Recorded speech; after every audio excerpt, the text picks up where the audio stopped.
நண்பர்களே பாருங்கள், தம்பி இன்னைக்கு பார்த்தீங்கன்னா சமையல் பண்ணிக்கிட்டு இருக்கேன். நம்மளே ஒரு ஆள் இந்த வீட்டில் நான் தம்பியாக வெங்காயத்தை வதக்கி தக்காளியை நறுக்கி குழம்பு சுற்றி சோறு வச்சு சாப்பிட்டுக்கிட்டு இருக்கேன். நம்மளே ரெடி பண்ணிக்கிருக்கேன். எப்படி வரப்போகுதுன்னு தெரில.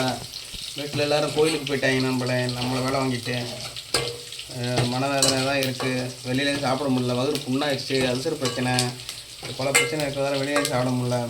ஆனால் தம்பியாக ரெடி பண்ணிக்கிட்டு இருக்கேன். நம்மளே ரைட்டு, உங்களை நான் யூடியூப்பை பார்த்து தான் நம்மளை ரெடி பண்ணிக்கிட்டு இருக்கேன். நீங்களும் யூடியூப்பை பார்த்தே பண்ணுங்கள். கரெக்டாக பண்ணுங்கள். நம்மளே தப்பாக பண்ணிடாதீங்க. சாப்பாடு நல்லா தான் போயிடும். ரைட்டு, நம்மளே பாருங்கள், சாப்பாடு ரெடியாக இருக்குது. சாப்பிடுவோம், எல்லோரும் வாங்கணும். நம்மளே சாப்பாடு ரெடி பண்ணோன்னா கூப்பிட்றேன். சாப்பாடு நல்லா இருக்கான்னு பாருங்கள். இப்படி தான் தனி தனியாக வருமா எப்படின்னு பாருங்கள். இப்போ தான் 2வது டைம் பண்ணுறேன். நம்மளே அன்றைக்கி ஒரு டைம் ஃபஸ்ட் டைம் பண்ணேன், இன்றைக்கி 2வது டைம். ஆகிட்டு நம்மளே ஃபுல்லாக சமைச்சிட்டு வீடியோ போடுறேன். நம்மளே சந்தோஷம். நம்மளே மகிழ்ச்சி.